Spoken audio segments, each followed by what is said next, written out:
번 보면 취업 생각, 두 번 보면 취업 문터. 세 번 보면 취업 성공, 취업엔 2부가 시작됐습니다. 네, 오늘 2부 이 시간에는요. 네. 앞서서 소개해 주신 것처럼 그렇습니다. 오늘 저희가 야심차게 또 새롭게 선보이는 코너입니다. 이 생활 속 궁금한 법을 명쾌하고 쉽게 해결해드리는 코코 생활 법률 시간입니다. 네.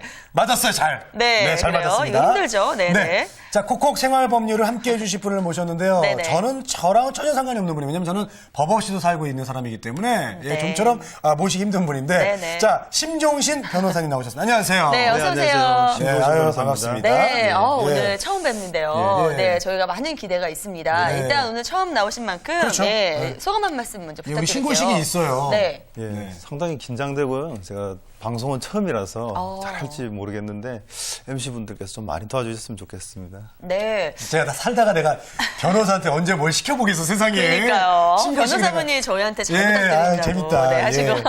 네, 근데요. 네. 저희가 다루는 내용이 만만치가 맞아요. 않아요. 법이잖아요. 법. 우리가 제일 싫어하는 네. 거. 재건 어려운 씨가 거. 네. 법 없이도 살 사람이라고 했는데 진짜 법을 몰라서 법 없이도 살 사람인 거 아닌가요? 사실 네. 법이 있으면 못 살아요. 네. 법을 잘 못 지켜가지고. 그러니까요. 예. 네, 이 법이 그만큼 어려운 어렵죠. 건데 네. 네, 어떻게 어떻게- 좀 쉽게 잘 해결을 해주실 네, 건가요? 저희도 어떻게 쉽게 좀 다가갈 수 있을까요? 네. 예, 이 시간에는요, 일반인들이 어렵게 생각하시는데요. 네. 근데 실생활에서 발생하기 쉬운 법률 문제를 예. 쉽고 재미있는 사례 위주로 하면 여러분들이 이해하시기가 좋으시니까요.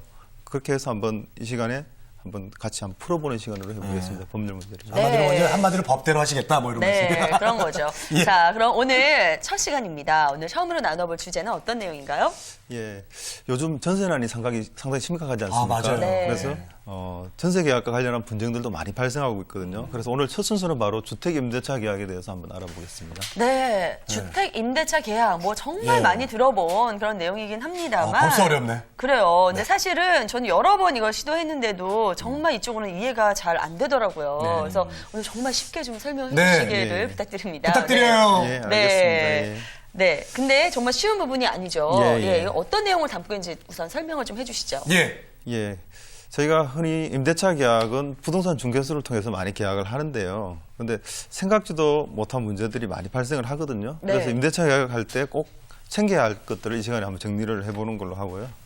예. 네. 아니, 사실 저는 저 주택 임대차 계약도 잘 몰랐어요. 왜냐면 그냥 우리가 흔히 전세 계약으로 알고 있잖아요. 그쵸. 아닌가요? 예, 용어인가요? 맞습니다. 원래 예. 용어인가요, 이게? 예, 일상에서는 흔히 전세 계약이라고 예. 말씀을 하시는데요. 정확하게는 전세권 설정 등기를 하는 경우에는 전세 계약이라고 그러고 예.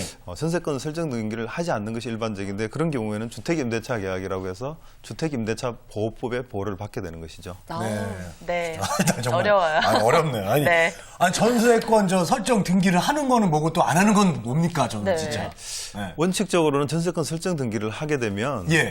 등기부에 전세권이라는 게 명시되기 때문에 상당히 강한 보호를 받게 되는데 임대인 입장에서는 그것을 꺼려하는 경우가 많습니다. 왜냐하면 자신의 부동산의 등기부에 뭔가 설정되는 걸 꺼려하고 예. 또 비용 문제도 발생하기 때문에 꺼려하는 경우가 많은데 그렇다 하더라도 등기를 하지 않더라도 보호를 해주기 위한 목적으로 주택임대차 보호법이라는 것을 만들게 된 것이죠. 아, 네. 그래요. 그러니까 설정을 하지 않아도 보호해 줄 수 있는 법이다라고 설명해 주셨는데 그렇습니다. 주택 임대차 보호법 그럼 좀 더 자세한 내용을 살펴보죠. 네.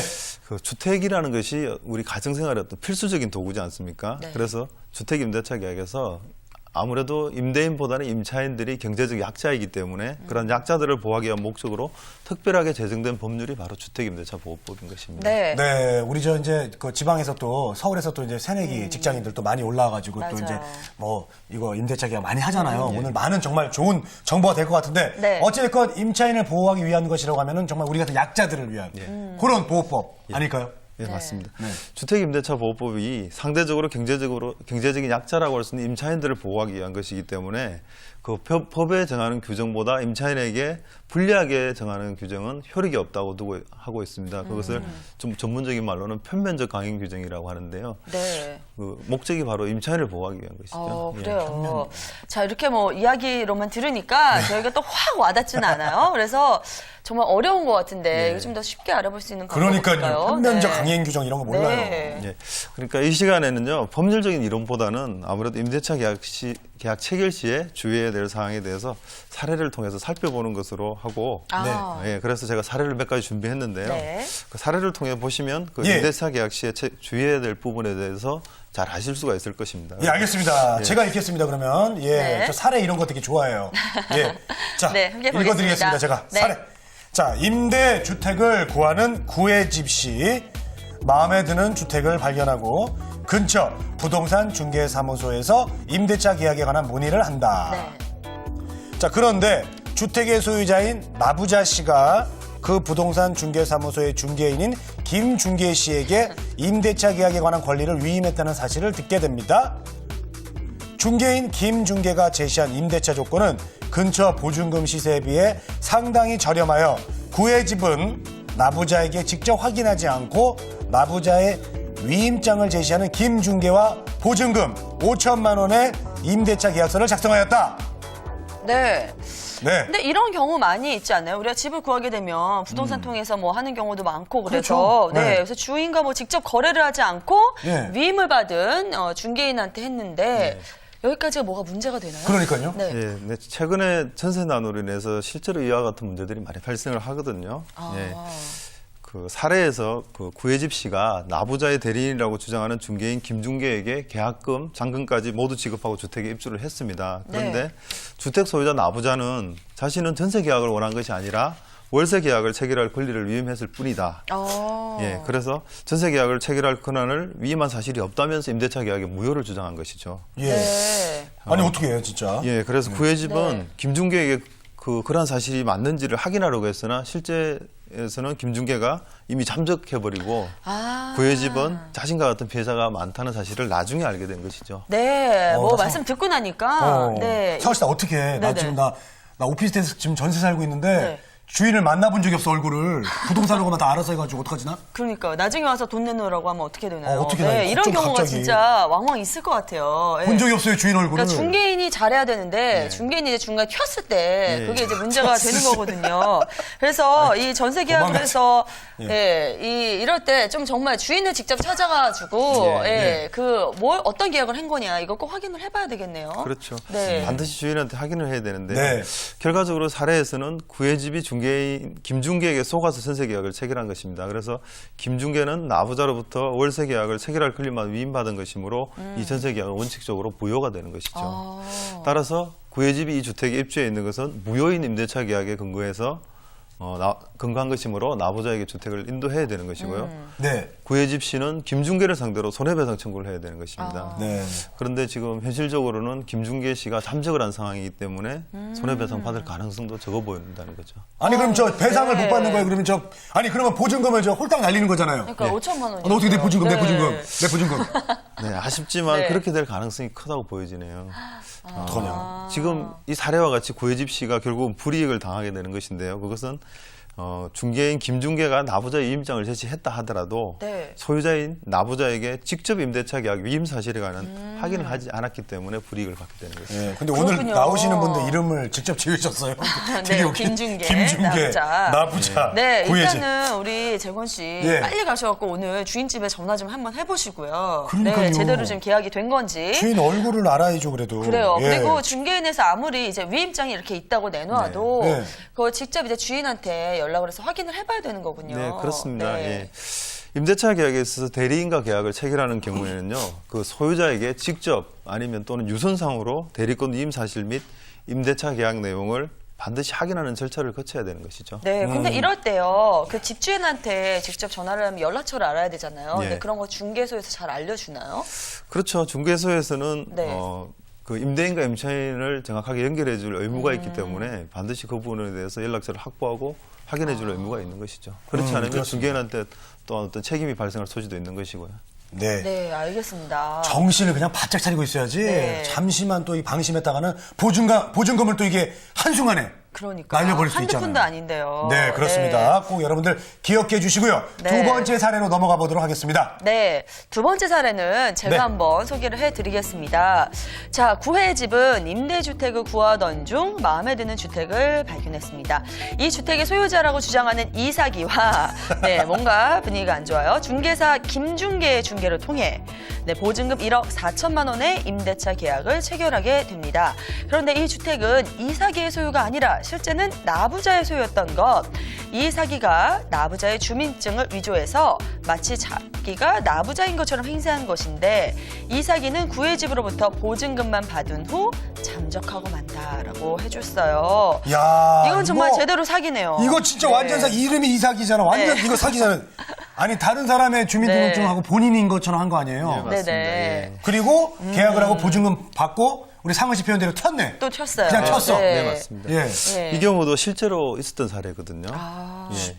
임차인 구해집은 이사기가 잠적해서 보증금을 돌려받을 방법이 없어지자 중개인인 김중계를 상대로 손해배상을 청구를 했습니다. 그래서 이 경우에 법원은 중개업자가 임대차 의뢰인이 부동산의 진짜 소유자인지 아닌지 알지 못한다면 주민등록증뿐만 아니라 등기권리증의 소지 여부도 함께 확인해야 할 주요 의무가 있다면서 중개인은 이를 다하지 않은 과실이 있다라고 네. 판단해서 중개인의 손해배상 책임을 인정한 것이죠. 아, 이럴 때는 이제 중간에서 그 역할을 해주신 분이 맞아요. 예, 모든 네. 책임을 져야 된다는 네, 그런 그렇습니다. 판결이군요. 예. 그렇군요. 네, 좀 더 설명을 들어볼 수 있을까요? 네. 예.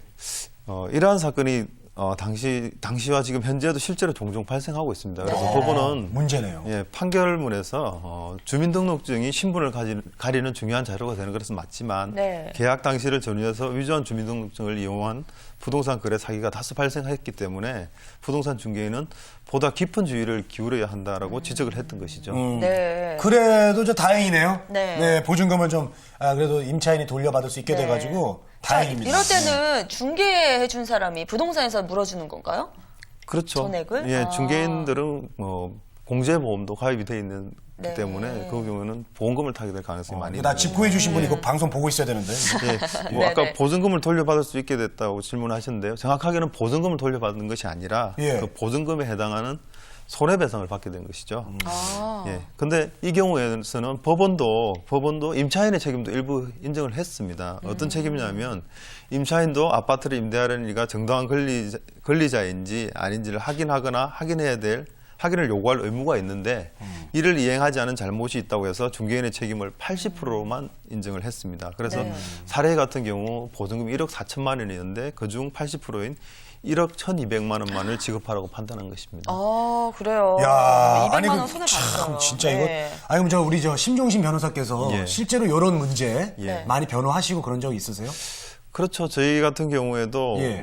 중개인들이 상당히 주의를 많이 필요로 하는 직업이거든요. 중개인도. 예. 그런데 그런 의무들을 못해서 손해에 대해서 배상을 하고 하는 일들이 종종 있고 실제 저희가 맡은 사건 중에 그런 일도 종종 발생합니다. 네. 저는 이게 너무 억울할 것 같은 게 중개사를 믿고 했잖아요, 임차인이. 그러니까요. 근데 임차인도 책임을 져야 된다는 게 저는 너무나 이게 좀 억울하고 그래요. 네. 어떻습니까?